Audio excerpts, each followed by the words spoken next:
एक दिन अकबर और बिरबाल शाही महाल के बाग में बैठकर धूप सेक रहे थे। अकबर ने बिरबाल की समझदारी को एक बार फिर से आजमाने का फैसला किया। अकबर, जो हमेशा नए सवालों से बिरबाल को चकमा देने की कोशिश करता था, ने एक पहेली पूछी। अकबर ने कहा, मैं चाहता हूं कि तुम एक ऐसी चीज ले आओ जो किसी भी इंसान को दुख में खुशी और खुशी में दुख महसूस। बिरबल ने मुस्कुराते हुए कहा, जी हुजूर, मैं आपका फरमान पूरा करने चला।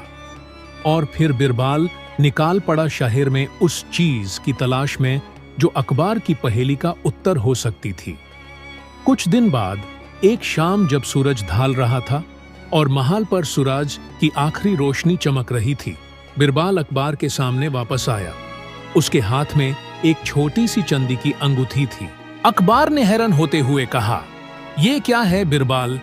बिरबाल ने उस अंगूठी को अकबर को देते हुए कहा, यह वही चीज है जो आपने मांगी थी हुजूर। इस पर एक छोटा सा पैगाम लिखा है। अकबर ने अंगूठी हाथ में लेकर पैगाम पढ़ा, जो था, यह वक्त भी गुजर जाएगा। अकबर ने मुस्कुराते हुए कहा, बिरबल, तुमने सच में कमाल कर दिया।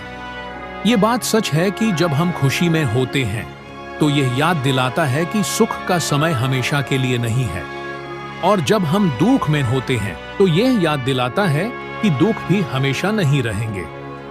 अकबर ने बिरबाल की समझदारी और बुद्धि का फिर से मान किया और उसे इनाम दिया।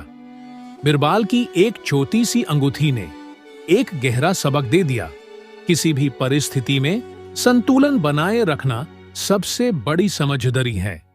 और इस तरह बिरबाल ने अपने अक्लमंदी से साबित कर दिया कि कभी-कभी सबसे गहरी बातें छोटी सी चीज में समाई होती हैं।